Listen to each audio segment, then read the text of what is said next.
Hello again guys, and welcome back to Let's Learn Civilization 5. As I always tend to start these videos these days, I'm going to click straight on next turn and get that rolling.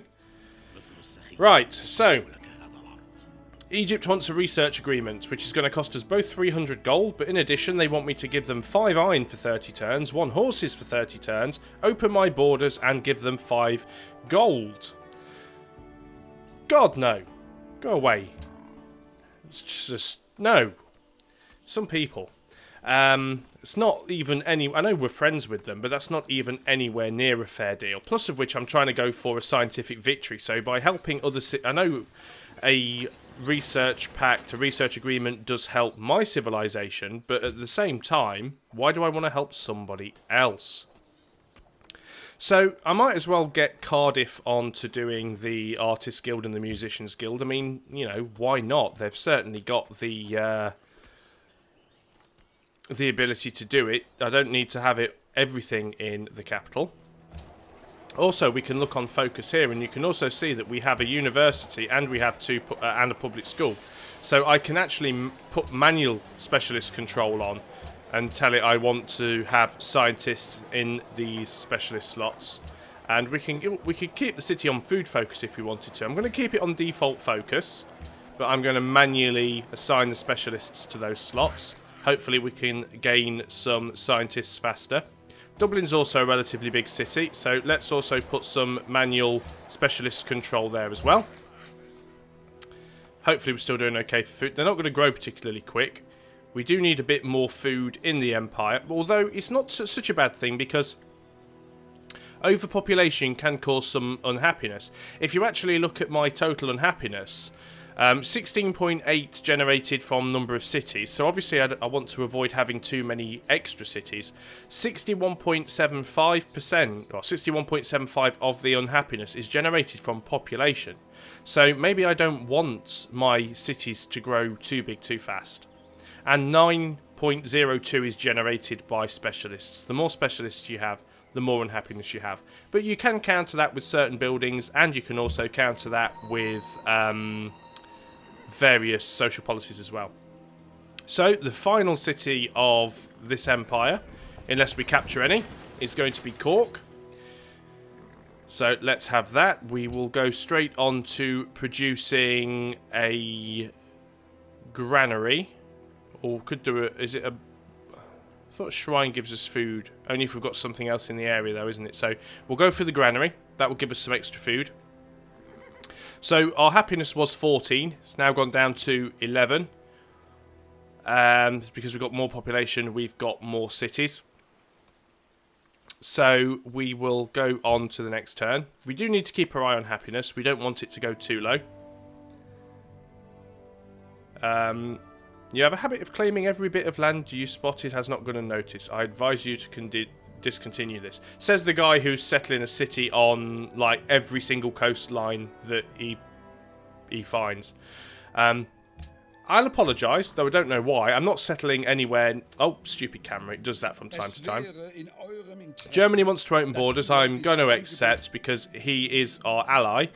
And we do have a defensive pact, and normally I'm a little bit worried about opening borders with other civilizations because there's nothing worse than letting them freely move an army through your borders only for them to turn around and declare war on you. And I'm usually really, really reluctant to do that. But at the same time, if he wants to put a load of military units in my borders and then I get attacked by the Zulus or anybody else, that's a really good thing for us then because he will have units there that can respond quickly. If we look over here, we can now see that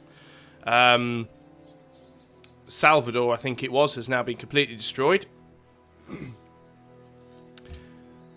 And the Brazilians are now also out of the game. I've never actually played a game before against the AI where one of the AI is taking out 2 other civilizations so quickly. You can also see here that Vancouver is being raised as well. So I can only guess that that is happening from the Zulus. So we could have a real defensive game on our hands here. Douglas has grown. We are going to go for the observatory. gives us an extra 50% science. In fact, no, we're going to go for the aqueduct first. Let's try and get some more food going first. And we'll go for the aqueduct at Nantes as well. Let's try and get them a little bit bigger. On to the next turn. Cleared a few forests, which has given a bit of extra production to Cardiff, which is always nice. A unit needs orders. Now, it's these guys here. Now, there's no disadvantage to removing this bit of road, because we already have a bit of road here, which doesn't even need to be there, to be honest, because the city counts as a road. In all fairness, that block and that block don't need to be roads. I don't know why they are. I'm actually going to move them here and tell them to remove this road. And then I'm going to move them here and tell them to remove this road. Then the road will continue through the city. And that saves us 2 blocks of road. Although, no doubt, as soon as I put them back onto automated, they'll probably go back and build another road, because that's what workers do. They build lots of roads. Now, what you've got to remember is every piece of road you build costs you 1 gold per turn. So it can become quite an expensive thing when you consider just how many tiles with roads you have. If we actually look at our gold, 24 gold spent on tile improvement, 89 gold spent on building maintenance. So it's not as bad as I thought it was going to be. But I'd still like to reduce it if I can. So we'll move them there and we'll remove that road as soon as we can. On to next turn straight away, because there's not an awful lot we can do. Clearing a lot of forests though, which is generating a lot of extra production for the cities associated with them. Although it's only like a one-off thing. You clear a forest, it gives them 15 production, but only on that turn. Florence longs for culture. And we have military science. I do love how America is having a petty little squabble with me over borders when the Zulus are basically going around and wiping everybody out, so we'll see how that happens. We're going to go for archaeology, because archaeology will lead on to biofuels, which will lead on to oil, which we are going to need for flight.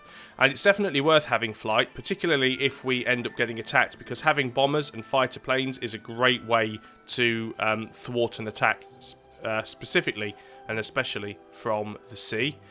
Brandenburg Gate would give us a great general, turning into Barry Kripke again, a great general, and 15 XP for all units built in this city. Not bothered about that at all. We'll get the artist guild because it needs doing. We're going to get these guys to dig up this road, and there we go. So as we can see, the road now just goes through the city. Put them back onto automated next turn, at which point they'll probably just rebuild that road. So Washington has entered the industrial era. I still think we are the furthest ahead in science. As soon as this turn is finished, we'll have a look at the science tree, see how much further we've got to go, and what new things we can expect to get. Now, Edinburgh's actually stopped growing at the moment, so we need to have a think about increasing their growth there.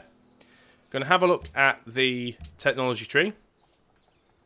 And we're in the industrial era. All we've got left is the modern, the atomic, and the information era. So we are getting there. And we start getting some useful stuff. We get steam power, which allows us to build the ironclad. And then we start getting into things like refrigeration, which will allow us to build submarines. And we will have flight, which allows us to build fighters and bombers. We get railroad, which allows us to turn our roads into railroad and move units around much more quickly.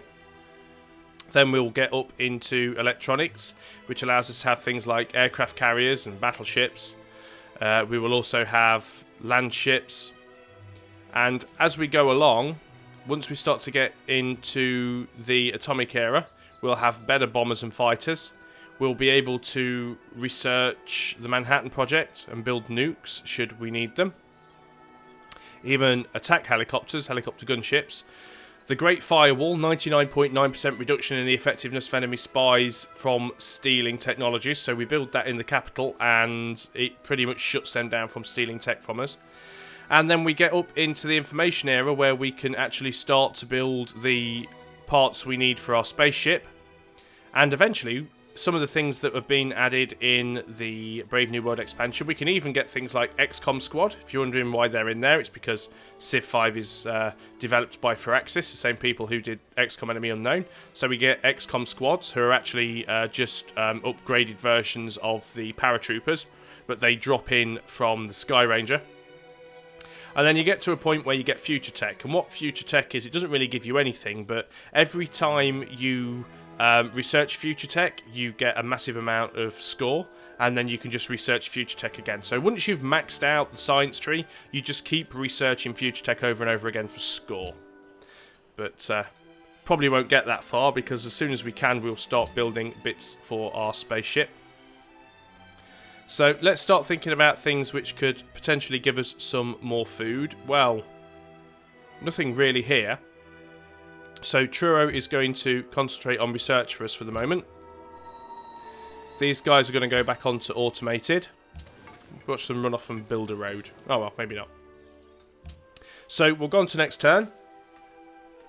Keep our eye on cities. We don't want them starving, although a reduction in population might help with the happiness a little.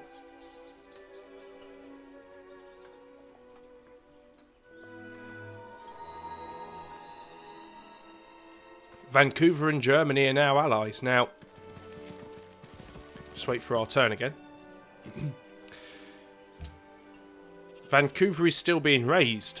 So if Vancouver and Germany are now allies, are Germany likely to come to their aid? I'm guessing no. But we will see. I'd actually quite like to make friends with America. I trust you are. And I'd like him to actually help deal with the Zulus. But I'm not sure what we can do to sort this friendship out. He's mainly upset that I demanded that they don't settle near us. Although, you know, they do it to us. And we do it to them. So, but we've forgiven them for spying. We've traded. We've got an embassy in the capital. So, a joint declaration of friendship is going to be a no. Because, you know, we're not friends. So the best thing I can do is try and trade something with him. So, I'm going to offer open borders. And he likes that. So, it's a good thing. I don't think he's going to go to war with me. I've still got... Well, I haven't got my spy in his capital anymore, but he's not the biggest of my problems. He does have this city here, which is the only thing that is concern to me. But let's be honest, if I wanted Chicago gone, it would be relatively quick and easy to take out. I could, if I wanted to. But I like to play quite passively. I don't like going to war. The domination style victory is one of my least favourite victories. And this is the reason why it's took me so long to find out that the win conditions for a domination victory has changed. So we have a great writer born in Edinburgh, which would make sense because we actually saw that... when we looked at Edinburgh, the great writer was almost complete. We've almost got a great engineer and we've almost got a great scientist. So maybe we can build another wonder soon and speed its production. So we are going to go to our great writer. Now, we could create a great work, which we could put in one of our sort of great work slots, which would give us extra culture per turn. But we could also write a political treaty and get 382 culture instantly, which wouldn't help all that much. So we'll create a great work. Once you eliminate the impossible, whatever remains, no matter how improbable, must be the truth. So we have a work of Arthur Conan Doyle, even though that wasn't Arthur Conan Doyle, but there you go. But at least that will... We've now gone up from 48 culture per turn to 51 culture per turn because we have that great work. Now, one of the things you can do if you're heading towards a cultural victory, and this is one of the things that isn't all that well explained either, and it's much more useful when you get to a point where you've discovered archaeology and you can start digging up archaeological sort of artifacts, is if you go into the culture overview, you will see here you have these little icons represent all the slots you have in various cities. and how much culture each city generates, how much tourism each city generates, and how many great works each city has. So if we look here for Edinburgh, for example, we can see that Edinburgh has, where is it? 5 slots for writing, 1 for art, 1 for music. So 5 slots for writing. They've got 2 at Oxford University, 2 at the Great Library, 1 at the amphitheatre, which we're already using. There's a Great Works for music at the Selid Hall, and there's an artist slot at the Palace. Obviously, you only have 1 Palace, which is always at the capital. Dublin has 2 slots for a great piece of art at the Sistine Chapel. They have 1 writing slot at the amphitheatre, and they have 1 slot for music at the Selid Hall. Now, what you will find is, if you start to put... I don't have many slots for things because I'm not really playing towards cultural victory.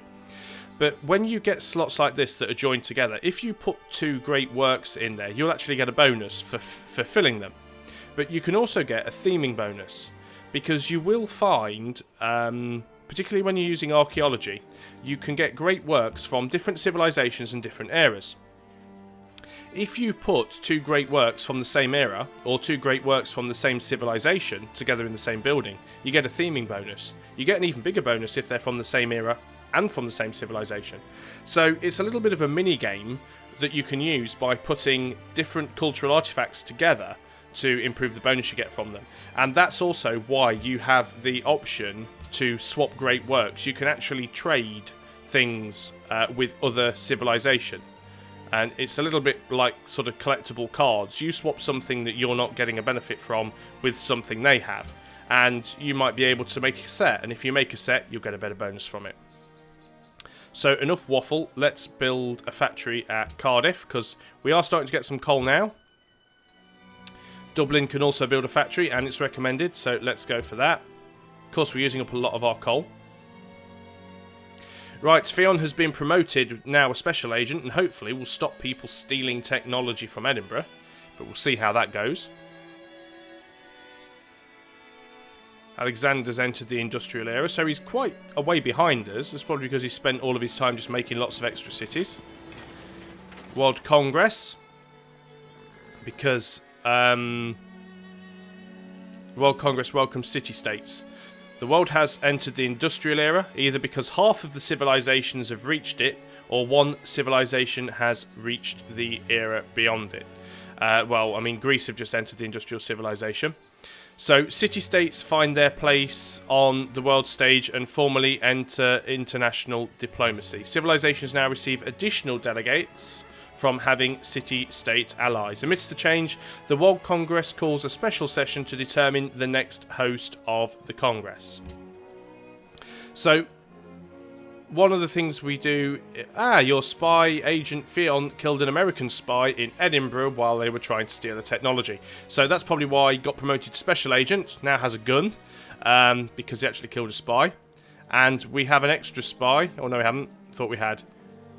Shaka is plotting against Washington. This could be good for us. So first thing I'm going to do is go over to Washington and share the intrigue with him. Because, maybe he can take out the Zulus. You'd think this would be swaying more towards friendly now. We've forgiven them for spying. We've shared intrigue with them. Embassy in the capital. Traded recently. Might take a while, though. So we are going to look at the conference, and we've got to choose host. Now, you still see the number of delegates. Everyone votes for themselves. There's no point voting for anyone who... There's no point me voting for myself because I only have 3 delegates. So if everybody votes for themselves, America's going to get in because they have the most. I could add my 3 to the 5 of Bismarck, which would still only give him 8. So I'm going to vote for America because America's going to get in anyway. And if I vote for America, it gives me a little bit more sort of friend points with them, as it were. So Douglas, what are we going to build here? Probably should build a workshop for the extra construction. Then we can start looking at things like observatories and public school. So let's go for the workshop. And on to the next turn. The day is yours. See, he's now come I to hope you will be apologise. merciful in your triumph. Now come to apologise to me because of his spy. I'm going to forgive him. Hopefully, it's the second time I've forgiven him for spying. Still not our friend yet, but hopefully will be soon. And then hopefully we can go for a defensive pact and really try and put a block on what the Zulus might be up to. Right, do you have any luxury resources we want? No. Can you afford to give us some gold per turn? Yes, you can, and he does. Thank you very much. You can only sponge off us for so long, Egypt. All the gold you have for a start. So we are going to expand a little bit. We're going to get some marble here. We'll have ivory soon, which is... I don't think we have any ivory yet. Do we have any ivory yet? No, we don't have any ivory yet. So that'll give us an extra 4 happiness. Yeah, as you can see, 3 votes for Egypt from Egypt, 3 votes for the Zulus from the Zulus, 4 votes for Greece from Greece, 5 for Germany from Germany, 9 for America from America, and 3 for America from me. America were going to win anyway, but by me voting them in, and remember, this isn't the United Nations. That wasn't the vote for a world leader. It's just the vote for a session host. So the only thing it really matters is that they're going to be able to choose the next sort of thing that we're going to enact. I don't mind that too much. I just want to get them sort of friendly. Declaration of friendship with Germany has run out and will need to be renewed. That's absolutely fine. I'm going to discuss declaration of friendship. Happy to accept. Of course, the declaration of friendship running out doesn't override the defensive pact, because the defensive pact is for 30 turns, and the only way to break a defensive pact is to declare war on somebody else. I see they thank us for entrusting the World Congress to their capable leadership. So that should... Yet we helped to relocate the World Congress to their lands, and as you can see, that's bright green. That's a pretty major thing that should help tip the scales from them being neutral to being friendly towards us. So the more people I can have on our side... I mean...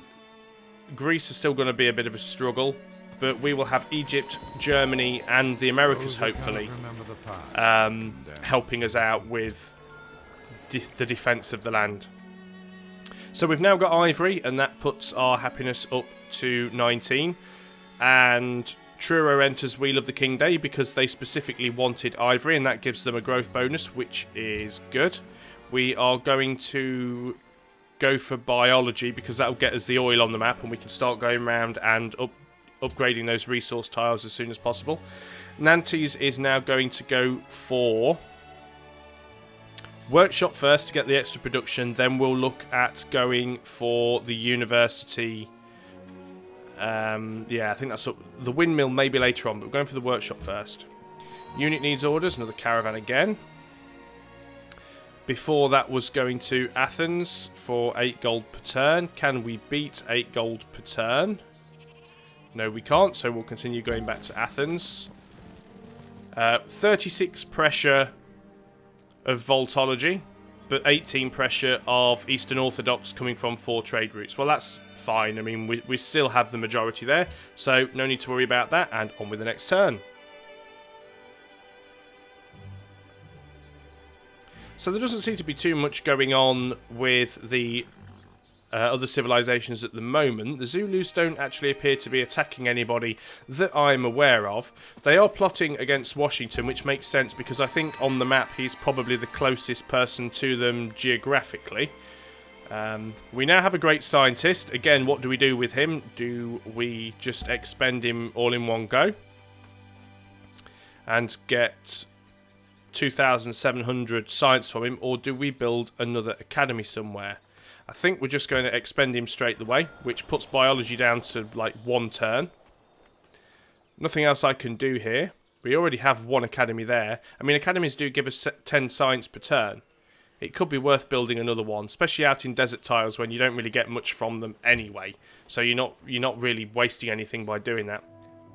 Is the following trade of interest to you?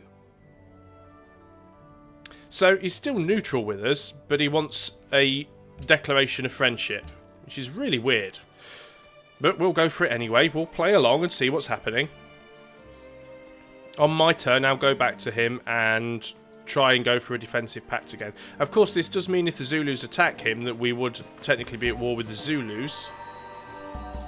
So the Red Fort is built. Berlin is winning on tourism output, though I don't think that's too much of a problem. It's very hard to get a cultural victory until right near the end of the game. Fionn has killed a Zulu spy. Well, we're already kind of, you know, hostile with the Zulus, so I'm going to demand that they cease spying on us. And he's just basically flipped us the bird, which we completely expected. The next thing we're going to research is rifling. Let's get it done and out of the way. Edinburgh is going to start work on the... Right, how far away are we from having a great engineer?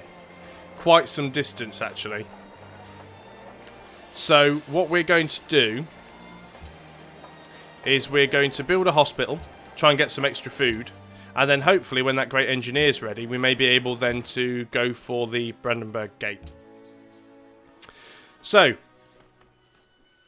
the Americans want to ban spices, and the Germans want to embargo the Zulus. Well, I'm probably going to vote that we embargo the Zulus. I don't want to ban luxury on spices, although it's not that much of an issue because I don't have any spices. So if that passes, I don't care too much. We're going to have another trade route because we could do with one. Not worth having one from Cork, really. Let's have one from Truro. Let's purchase a cargo ship. We've now discovered oil on the map, and at least some of it is inside our borders. Don't know how much, though. So, we've got a caravan there. That caravan is going to carry on getting us 8 gold per turn from Florence. And on to the next turn. Oh, I didn't go and speak to Washington, did I? Oh, I'll do that next time. Ah, he's friendly now, which is good. Made public declaration of friendship. Shares our convictions that the Zulus only cause problems for the civilized empires of the world. Perhaps the combination of our denouncements will teach them a lesson. So they've denounced the Zulus. So we will try for a defensive pact next, although it's probably more in his benefit than it is in mine.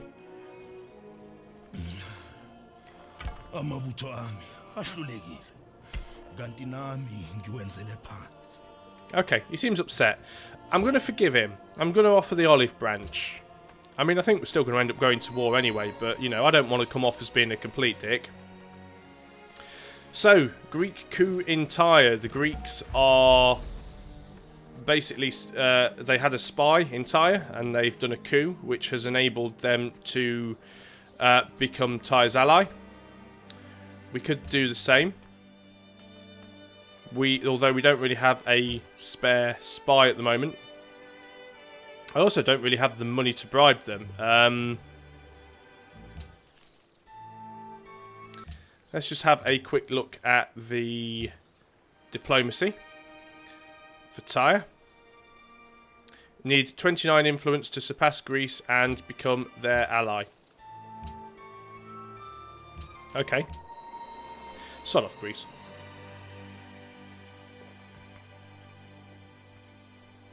And then I can have my horses, coal, oil, and gold back from them. Thank you very much. Because I now have 15 coal, which I'm not using. Shame they can't expand their borders a little bit. They'd get even more. You'll now see that we've got these archaeological sites appearing. And I can't remember whether I mentioned these before, but if you produce archaeologists, which I don't think you can purchase, I think you actually have to produce them. You have to train them. If you train archaeologists... Oh, we can only really trade with Vancouver. Okay, let's do that. Actually, no, we're going to send food to Cork and help it grow. You train archaeologists, send archaeologists out to an archaeological dig site and get them to dig. And they will dig up an artifact. And once they do that, you have 2 options of what you can do with it.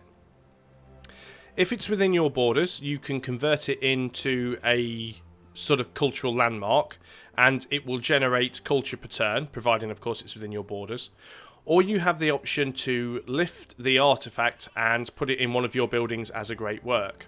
Now, what a lot of people tend to do is when they can work on these archaeological dig sites, they tend to produce archaeologists, and they tend to work on the archaeological sites that are closest to their cities and work their way out.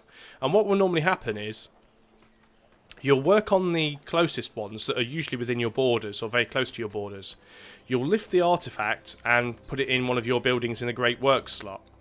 And then what happens is you start working and getting the archaeological dig sites further afield. Now, you can dig up archaeological dig sites in somebody else's borders, because your archaeologists are kind of like missionaries. They can move through other people's borders, and you can dig up somebody else's archaeology.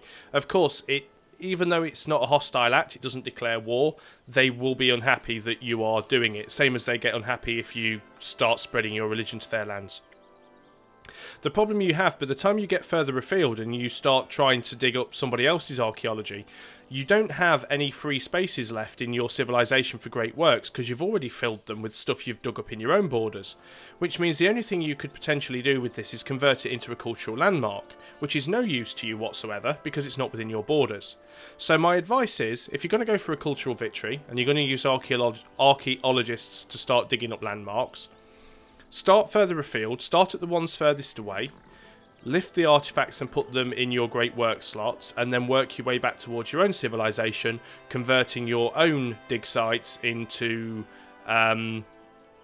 sort of cultural landmarks, which you'll get culture for per turn. That's the best way of doing it. Or you can start at the dig sites closest to you. Just make sure you turn those ones into landmarks and save your great work spaces for the ones you dig up further afield. Also a useful thing in the... is it exploration? I think it's in exploration. It's somewhere. Okay, try and remember where it is now.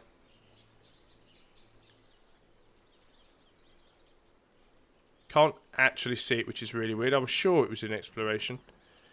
Yeah, adopting all of the policies allows you to see hidden antiquity sites. So when you discover archaeology, a lot of these sites pop up on the map, but there are also some that are hidden, and you can only see the hidden ones if you completely fill the exploration tree. And these tend to appear in sites where great battles have occurred over the ages, usually where barbarian camps have been, or where you've had fights with another civilization. That's where you tend to get these antiquities sites pop up. Although they can pop up anywhere randomly, to be quite honest. They're usually fairly evenly spread across the map. So this caravan needs its orders. We'll carry on trading with Athens, getting some gold per turn. And that's about it again for that video. I think we've reached that half-an-hour mark. So we haven't done an awful lot on this video, but hopefully I've explained a few more mechanics. We have got another city set up there now, and I'm sure that the workers will soon come and build a road to connect them. But at least now we have ivory, and we have a trade route connected via Truro, so we can supply some extra food to Cork and grow it a little bit more quickly. And we've managed to make our peace with the Americas. And one thing that I kept saying I was going to do, but haven't yet, he is a friend. We're going to go to trade. Proceed. And we are going to suggest a defensive pact and propose Very it. well. And he accepts. So we now have a defensive pact between ourselves and America and Germany and the Egyptians. Fortunately, haven't been so lucky with Greece. He's still not friendly with us, and that's mainly because we've been spreading our religion to his city, and also he wants some of the lands that we have. We haven't had any sort of grand gestures with him. Going to have a quick look at luxury resources. Does he have anything that we want? No, not really. He has a lot of money, so let's offer dice for gold. He likes that deal. We'll accept. Now, what that should mean now is that it probably won't even register until the next turn, to be perfectly honest. Yeah, probably won't work till the next turn. But we've now traded with Greece recently, so that should help towards the happiness a little bit more. So, thanks again for watching, guys. I hope you're still enjoying. And remember, as always, if you do have any questions, if there's anything you'd like me to try and explain about the game, either send me a message or leave it in the comments. And even if I may have to look it up, I will get back to you.